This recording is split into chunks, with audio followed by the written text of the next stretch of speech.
After years of hard work as a real estate developer, I purchased an entire neighborhood as an investment opportunity. Rather than announcing my ownership publicly, I decided to live among the residents, purchasing a modest home in the community to better understand the neighborhood dynamics. Life was peaceful for the first few months.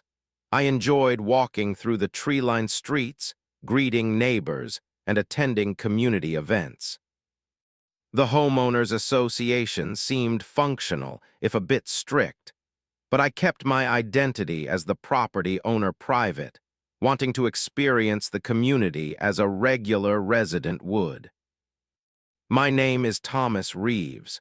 For 15 years, I had built my real estate development company from nothing, starting with a single fixer-upper and eventually managing properties across 3 states. Sunnyvale Estates was different, though. It was the first time I had purchased an entire planned community, 212 homes nestled in a picturesque valley with mountain views and carefully designed common spaces. The previous developer had run into financial trouble during the final phase of construction, and I acquired the whole neighborhood at a favorable price. On paper, it was simply a sound investment, but I had bigger plans. Most developers would have immediately raised rents, cut services, and maximized short-term profits. I wanted something more sustainable, a community where people actually cared about their neighborhood and each other. So I made an unusual decision. I would move in and live there myself, incognito, to understand what worked and what did not before making any changes. I purchased a modest 3-bedroom home on Oak Lane, brought in just enough furniture to look settled, and became Thomas the new neighbor, not Thomas the owner.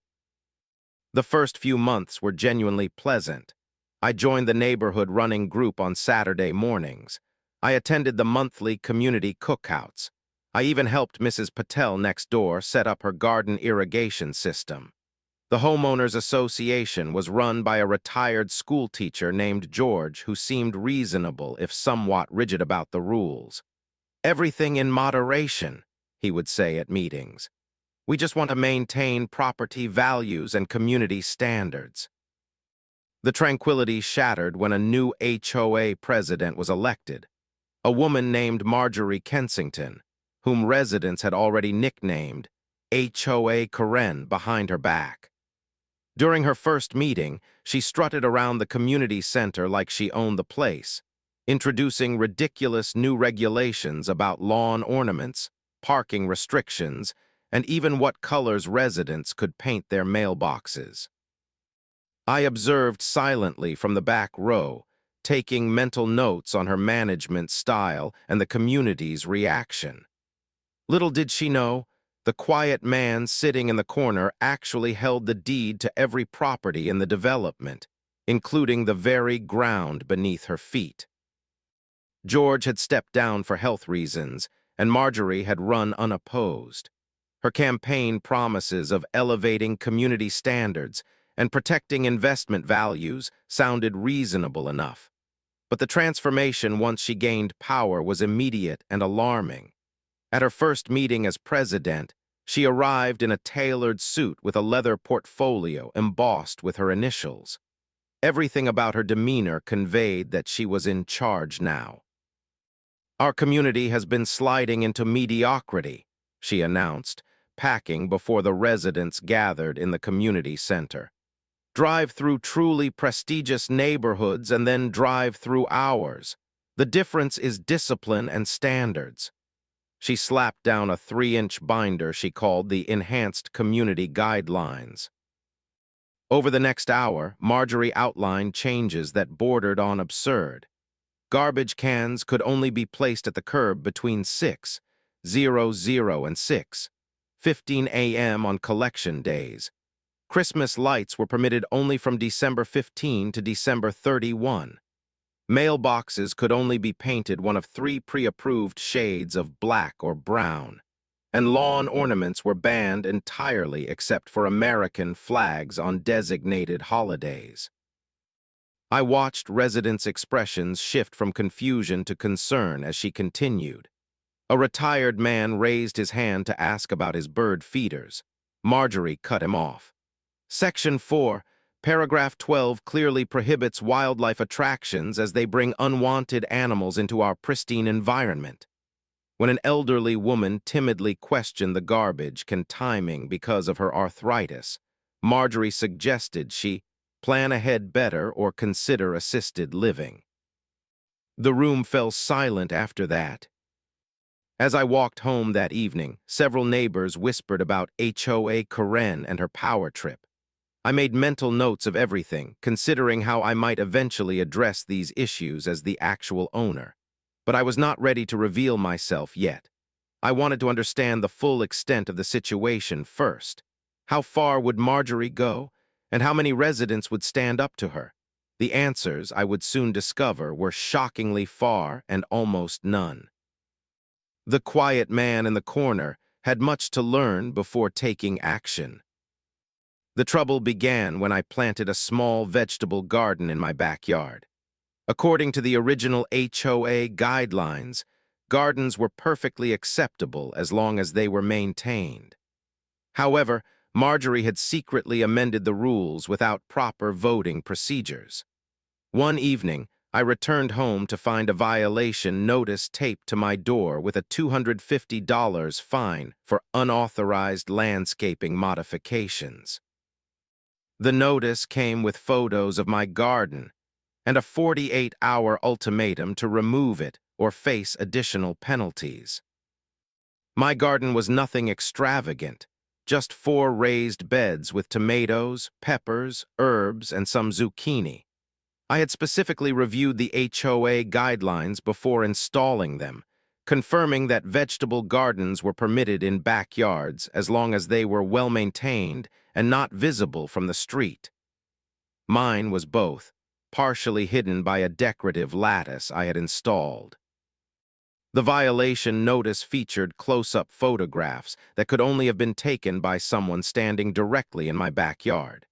There was something particularly invasive about knowing Marjorie had entered my property while I was at work.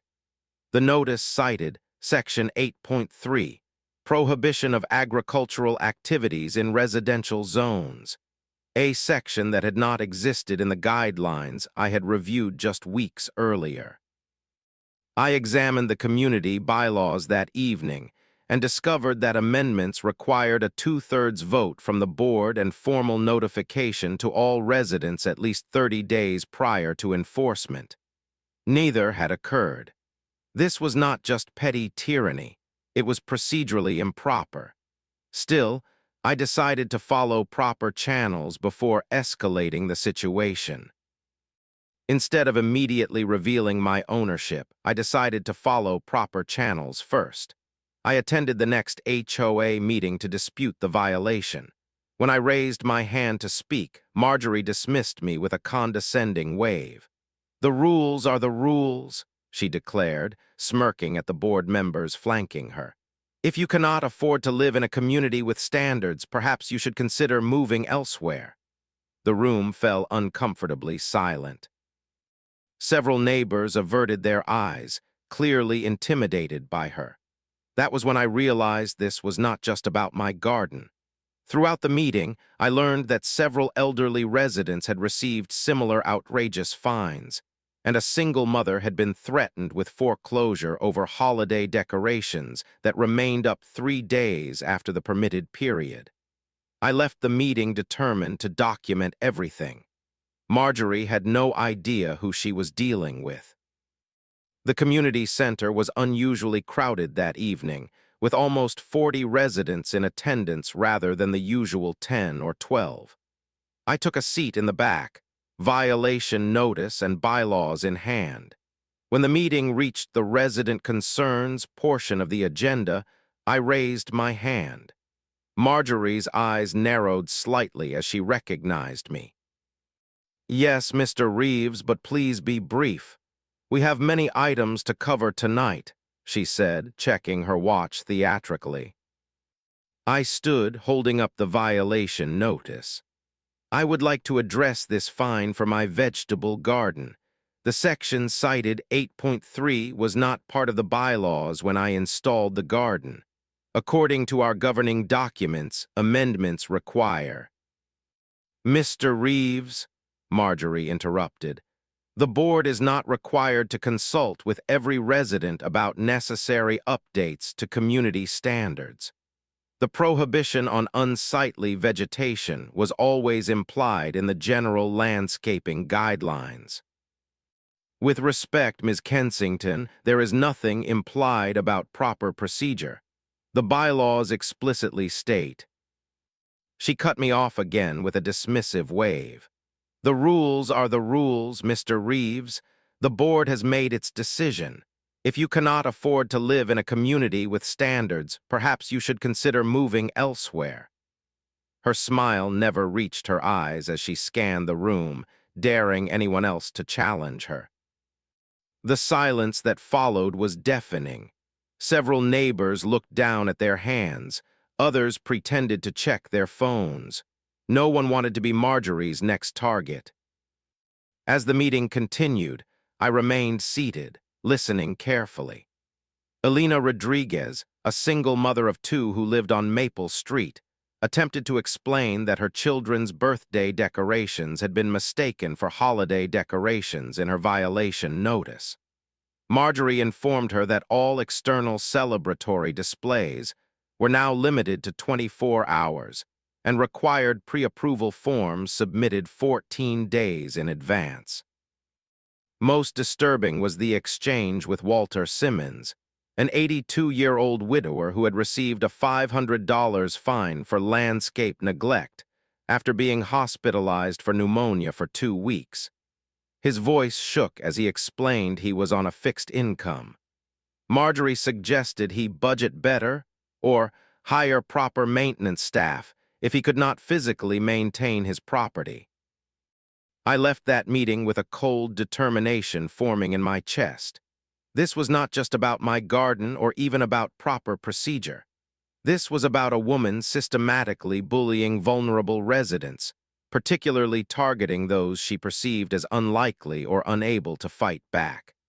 I had seen this pattern before in other communities, the slow erosion of neighborly feeling replaced by fear and isolation. As I walked home, I began mentally documenting everything I had witnessed. Marjorie had no idea who she was dealing with, and for now I would keep it that way. But not forever.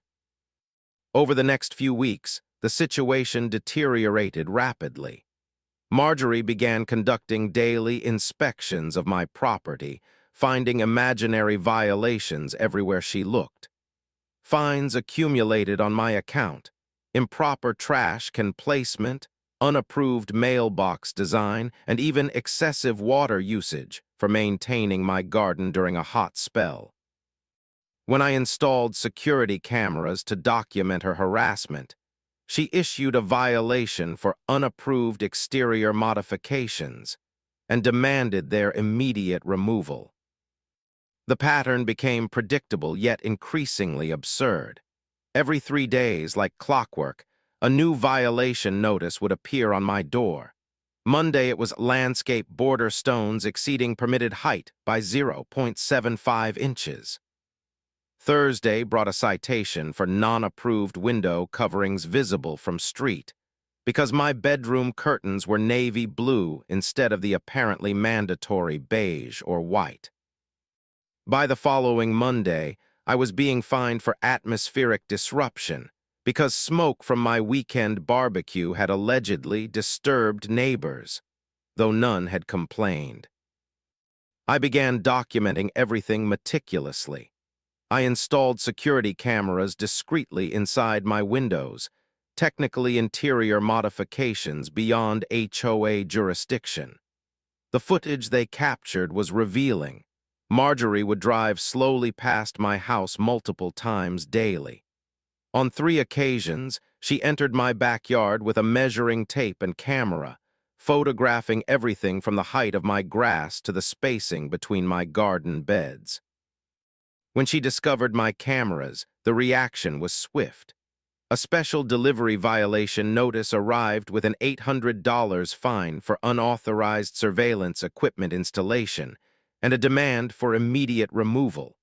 The irony of being penalized for documenting her unauthorized entries onto my property was not lost on me. I chose to remove the visible cameras but installed smaller, more discreet ones. The chess game continued. Other residents began to share their stories with me, usually in whispered conversations at the grocery store or while walking dogs, never in public spaces where Marjorie might see. Mrs. Patel had been fined because her traditional Diwali decorations were deemed excessively colorful. The Johnsons, who had a child with autism, received violations when they installed a small sensory swing in their backyard. Even board members who occasionally questioned Marjorie's decisions found their own homes suddenly subject to random compliance inspections. The final straw came when I returned from a business trip to find a foreclosure notice on my door.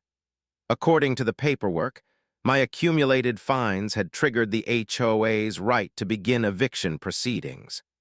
The document was filled with legal jargon designed to intimidate, with Marjorie's signature flamboyantly scrawled at the bottom. What made it particularly egregious was that several of the violations were completely fabricated. My neighbors watched from behind curtains as I stood on my porch, holding the notice in disbelief. An elderly couple from across the street approached cautiously, explaining that similar notices had been issued to 5 other households that month alone. Marjorie had been targeting anyone who questioned her authority, using the HOA as her personal weapon. It became clear that she was attempting to force out certain residents, possibly to bring in friends or family members at favorable prices.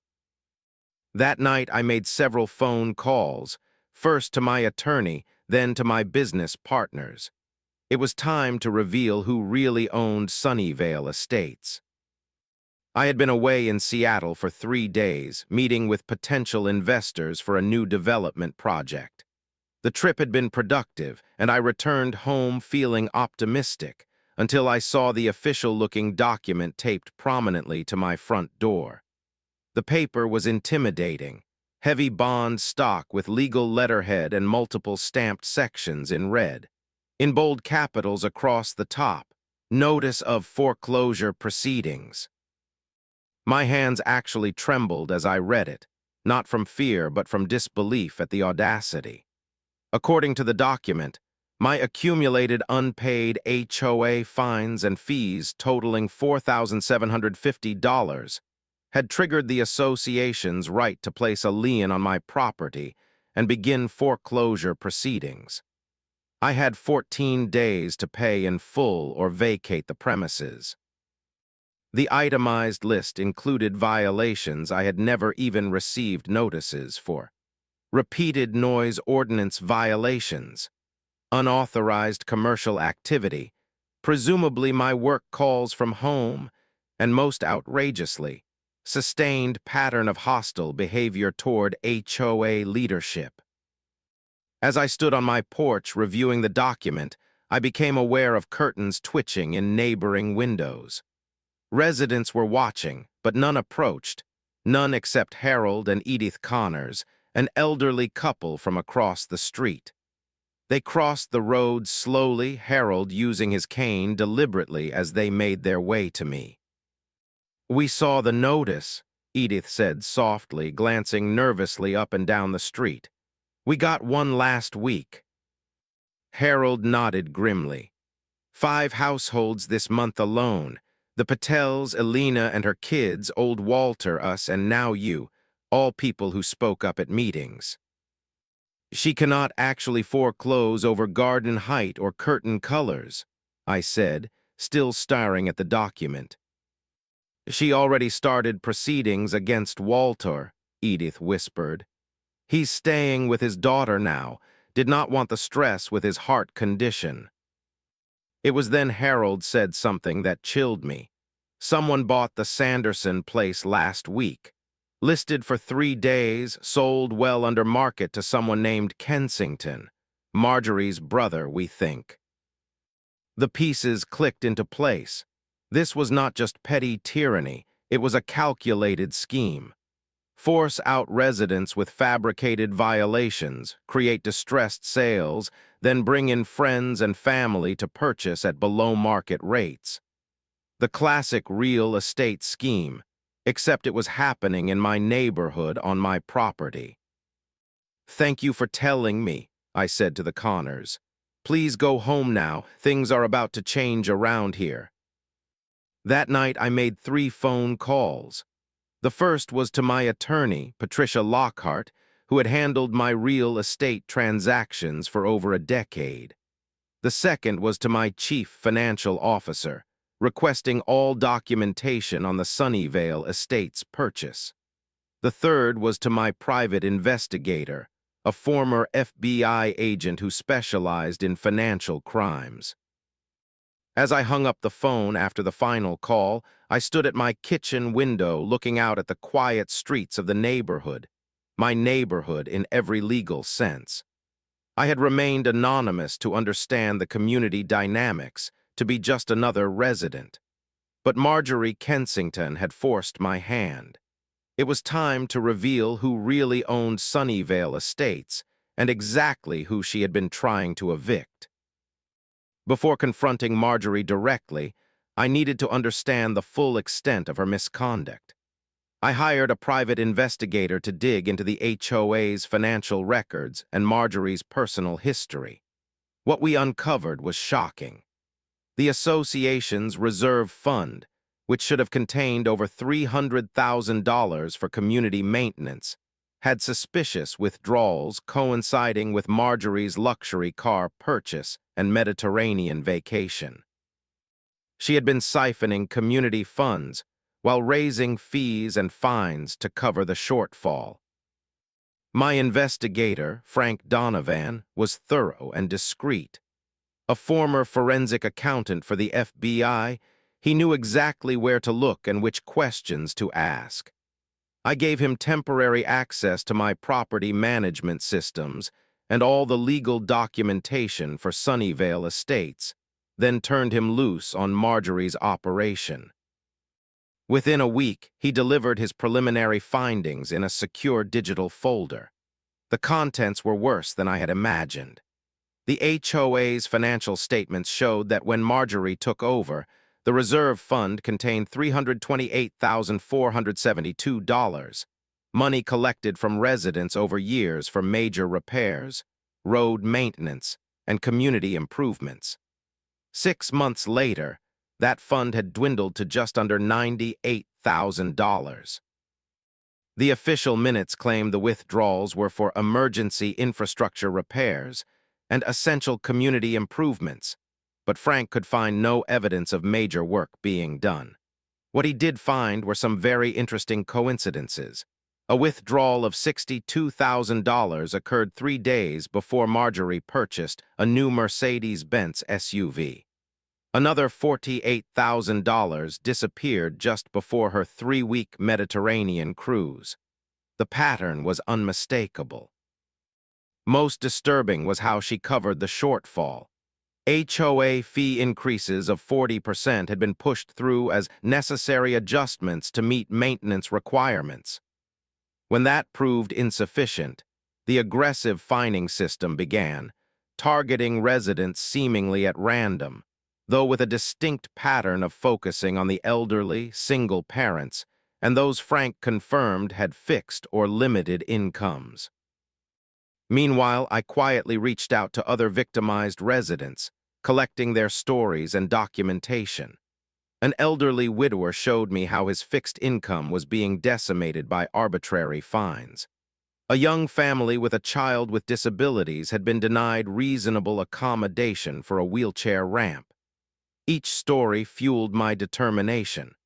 I compiled a comprehensive dossier, complete with financial discrepancies, procedural violations, and evidence of selective enforcement.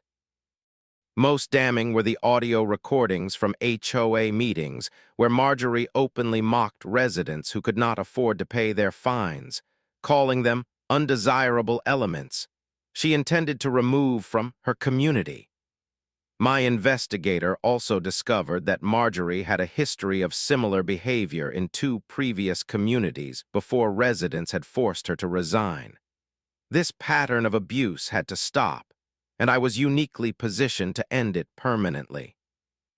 I met with residents carefully, one household at a time, in coffee shops away from the neighborhood or during coincidental encounters while walking my newly adopted rescue dog, Max. The stories they shared formed a disturbing pattern. Walter Simmons, the 82-year-old widower, invited me into his modest home. His hands shook as he showed me a shoebox full of violation notices. "My Social Security is $1,842 per month," he explained. "My mortgage is $950. Last month, HOA fees and fines totaled $978. I have had to choose between medication and food some weeks." The Rodriguez family shared how their request for a 24-hour extension on removing birthday party decorations due to their daughter's hospitalization was denied, resulting in a $350 fine. The Patels showed me rejection letters for their religious decoration exemption request, while similar Christmas exemptions had been granted to others. Most heartbreaking was my visit to the Johnsons, whose 8-year-old son had autism. We applied for permission to install a wheelchair ramp and sensory swing, Mrs. Johnson explained quietly, her son rocking gently beside her. Both were denied as aesthetically inconsistent with community standards. We have appealed 3 times. Frank's deeper investigation revealed something even more troubling. This was not Marjorie's first HOA takeover. She had served on boards in 2 previous communities, Lakeside Village in 2018 and Pine Creek Estates in 2020. Both tenures ended with her abrupt resignation following resident complaints and threats of legal action. In both cases, financial audits discovered misappropriated funds, though no charges were ever filed. The most damning evidence came from HOA meeting recordings. During public sessions, Marjorie was merely stern and dismissive.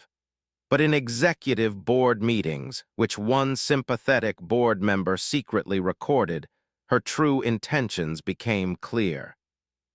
"These people do not belong in our community," her voice rang clearly in the recording. "If they cannot afford the standard of living Sunnyvale represents, they should move to apartments or trailers where they belong. Each fine brings us closer to removing these undesirable elements." When another board member weakly suggested that some residents were on fixed incomes or facing temporary hardships, Marjorie laughed. "Not my problem. Let the market handle it. Better class of people will move in, property values go up, everybody wins. Well, everybody who matters." By the end of my 2-week investigation, I had compiled a comprehensive dossier. Financial discrepancies, procedural violations, evidence of selective enforcement, discriminatory practices, unauthorized property entries, and a clear pattern of targeted harassment. This was not just HOA overreach.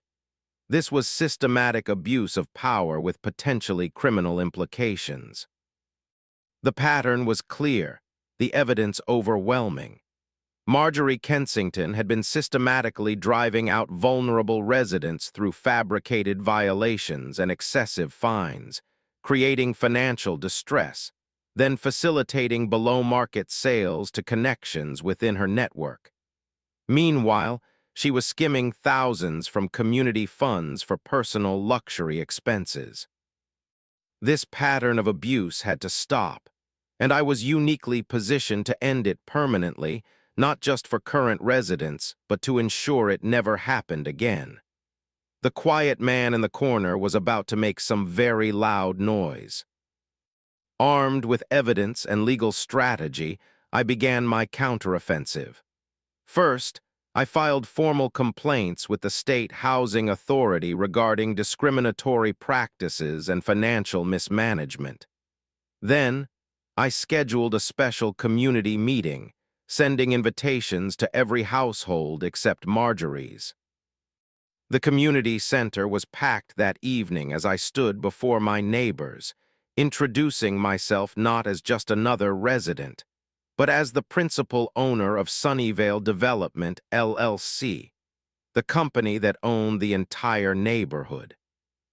The State Housing Authority was immediately responsive to my complaint, especially after reviewing the evidence of discriminatory enforcement against families with disabilities, elderly residents, and religious minorities. Their investigator assured me they would open a formal inquiry within 48 hours.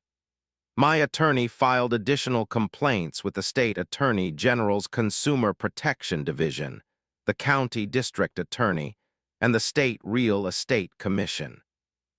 With official investigations underway, I moved to the next phase. Working with my property management team, we printed formal invitations to a special community discussion on the future of Sunnyvale Estates and hand-delivered them to every household in the development, with one notable exception. Marjorie's home was deliberately skipped. The meeting was scheduled for 7:00 p.m. on Wednesday at the community center, which, as the property owner, I had every right to reserve without HOA approval. The turnout exceeded all expectations. By 6:45, the parking lot was full, and by meeting time, over 180 residents had crowded into the community space, more than 85% of all households represented. People stood along walls and sat cross-legged on the floor at the front. The energy in the room was a mixture of confusion, curiosity, and nervous anticipation. Most had come because the invitation promised critical information affecting your residency and housing future. Words chosen deliberately to ensure attendance without revealing my purpose. At precisely 7:00, I walked to the front of the room. Many residents nodded in recognition. Just Thomas from Oak Lane, the quiet guy with the garden dispute. I took a deep breath and began what would become the most important presentation of my career. Good evening, everyone. Thank you for coming tonight. My name is Thomas Reeves. Some of you know me as your neighbor from Oak Lane. What you do not know is that I am also the founder and CEO of Horizon Development Group and the principal owner of Sunnyvale Development, LLC, which holds the deed to the entire Sunnyvale Estates property, including the land beneath every home, this community center, and all common areas. The room erupted in gasps and murmurs. I paused, letting the information sink in, watching expressions shift from confusion to shock. Projected on the wall behind me were documents proving my ownership, followed by slides detailing Marjorie's violations and financial improprieties. Gasps filled the room as I revealed bank statements showing community funds in her personal accounts.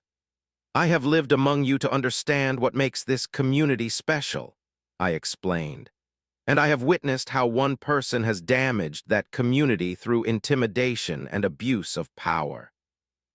I outlined my three-part plan. First, dissolving the current HOA board effective immediately, which I had legal authority to do as property owner. Second, establishing an interim community council with elected representatives from each street. Third, filing criminal charges against Marjorie for embezzlement and fraud. I clicked to the first slide in my presentation. The original deed to Sunnyvale Estates with my company clearly listed as owner. Next came the property management agreement, then the corporate filing documents. With each slide, the reality of the situation became clearer to everyone present. When I purchased this development last year, I made an unusual decision. Rather than managing it remotely as an investment property, I wanted to understand what truly makes a community work. So I moved in, anonymously, to experience Sunnyvale as a resident rather than an owner. My goal was to eventually create a model of community governance that served residents first, not developers or property managers.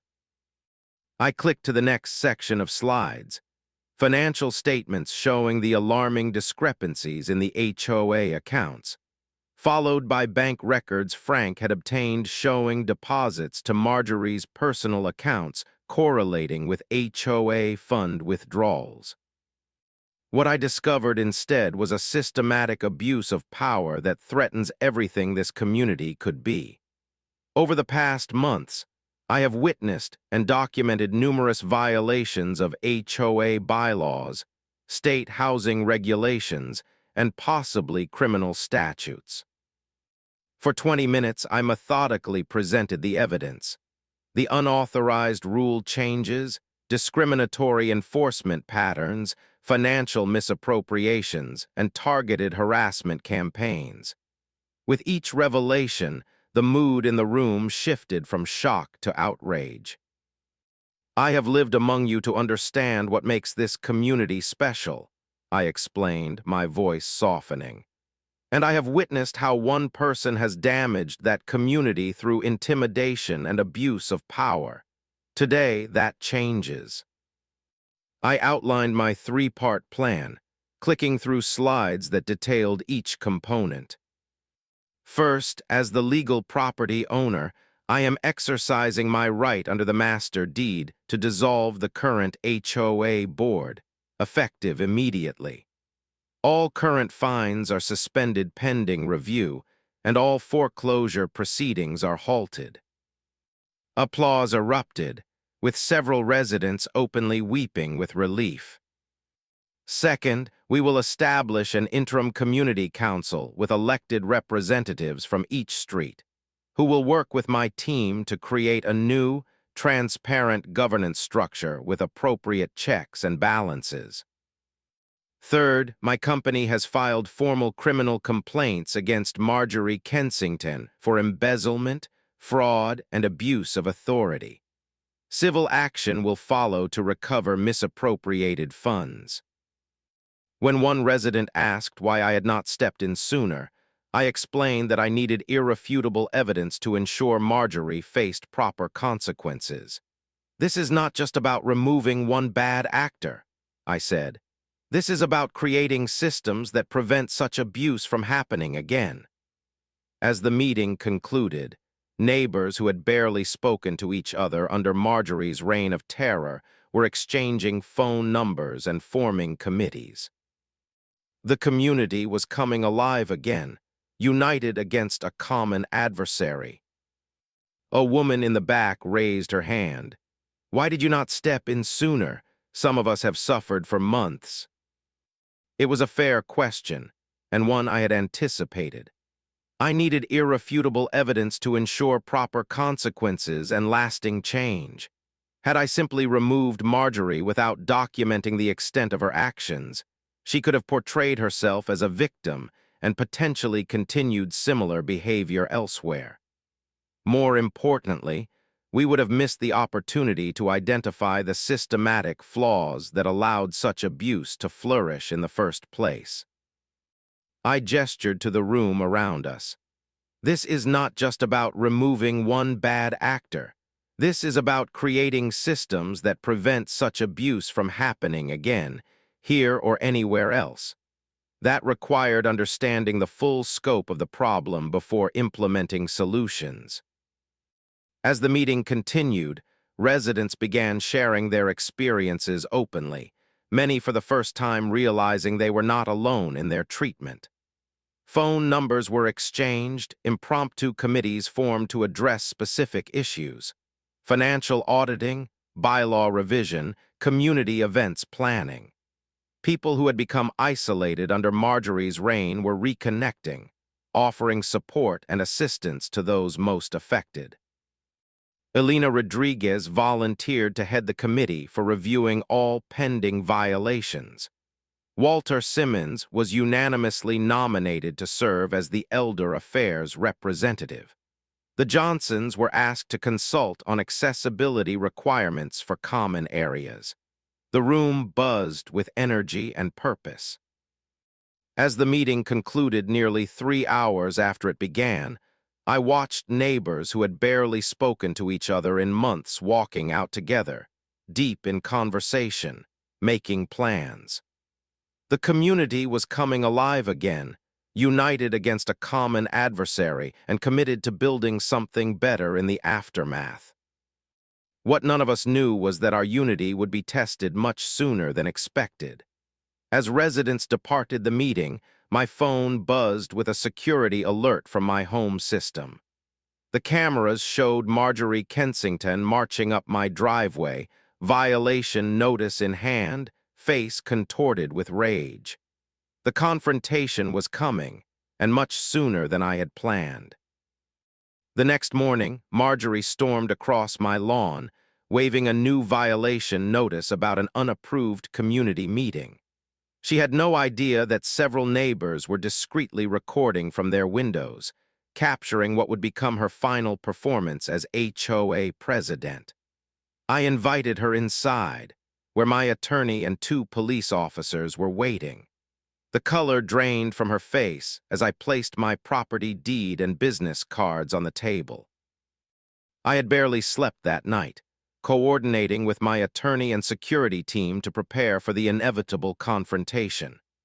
Patricia had advised waiting until our paperwork was properly filed before confronting Marjorie directly, but events were moving faster than anticipated. By 7:30 a.m., I received text messages from 3 neighbors warning that Marjorie was going door to door, demanding to know what had happened at the illegal meeting and threatening consequences for attendance. At precisely 8:17 a.m., my security cameras captured her storming up my walkway, face flushed with anger, clutching a red violation notice. She hammered on my door with such force that the decorative wreath fell from its hook. I opened the door calmly, coffee mug in hand as if this were a normal morning visit. "Mr. Reeves," she spat, thrusting the paper toward me. "This is a formal violation notice for organizing an unauthorized gathering on community property and interfering with HOA operations. The fine is $1,000, with additional penalties for each day you fail to cease these activities." What Marjorie could not see was that several neighbors were discreetly recording from their windows, capturing what would become her final performance as HOA president. The Patels, the Connors, and Alina Rodriguez all had their phones trained on my front porch, documenting everything. "Good morning, Marjorie," I replied pleasantly. "Would you like to come inside to discuss this? I have some coffee just brewed." She hesitated, clearly expecting resistance rather than hospitality. After a moment's consideration, her shoulders squared with renewed determination. "Fine. This will be documented as an official HOA enforcement meeting." I stepped aside to let her enter, then guided her toward my dining room. As we turned the corner, Marjorie froze. Seated at my table were Patricia Lockhart, my attorney, Frank Donovan, my investigator, and 2 uniformed police officers from the County Financial Crimes Unit. "Ms. Kensington," I said calmly, placing my property deed and business cards on the table, "I believe you recently tried to evict me from property that I own, not just this house, but the entire development." Her expression shifted rapidly from confusion to disbelief to panic. When she attempted to dismiss the situation as a misunderstanding, I opened a folder containing copies of all her fraudulent notices, bank transfers, and testimony from residents. The police officers explained they were investigating charges of fraud, embezzlement, and harassment. My attorney outlined the civil lawsuit being filed against her personally for damages exceeding $2 million. The color drained from her face as she stared at the documents before her. Copies of the Sunnyvale Estates master deed, my business cards identifying me as CEO of Horizon Development, and most damningly, printouts of the financial transactions Frank had uncovered. There must be some mistake, she stammered, her composure cracking. These documents could be falsified. Detective Reynolds from the Financial Crimes Unit leaned forward. Ms. Kensington, we have confirmed the authenticity of these records with the county clerk's office and multiple financial institutions. We are here to inform you that you are under investigation for multiple potential violations, including financial fraud, embezzlement of HOA funds, and filing fraudulent lien documents. My attorney spoke next, her voice professional but unyielding. Additionally, Ms. Kensington, we are filing a civil suit today on behalf of Mr. Reeves and Horizon Development for damages exceeding $2 million, covering financial losses, reputation damage, and punitive considerations. Marjorie's eyes darted between us, the calculation visible on her face as she searched for an escape route. This is clearly a misunderstanding, she said, her voice steadier as she regained some composure. As HOA president, I have broad discretionary powers to maintain community standards. Any financial discrepancies can be easily explained by legitimate community expenses. I slid forward the folder containing copies of all her fraudulent notices, bank transfers, and testimony from residents. Legitimate expenses like your Merced's, Marjorie, or perhaps the Mediterranean cruise was a necessary HOA operational cost. She stood abruptly, knocking her chair backward. You cannot do this to me, she sputtered, her voice losing its usual authoritarian edge. Do you know who I am in this community? I remained seated, looking up at her calmly. I know exactly who you are. Someone who has abused her neighbor's trust and is about to face consequences for possibly criminal actions. Detective Reynolds stood. Ms. Kensington, we would like you to accompany us to the station to answer some questions regarding these financial discrepancies. You are not under arrest at this time, but we do need to take a formal statement. As the reality of her situation finally registered, Marjorie's carefully constructed facade completely collapsed. She pointed at me, trembling with rage, and shouted, "You tricked me! You pretended to be nobody." I replied simply, "I never pretended anything. You just assumed anyone you could bully was nobody." As the officers escorted her toward the door, Marjorie turned for one last attempt. "This is not over," she hissed. "I have connections. The board will fight this."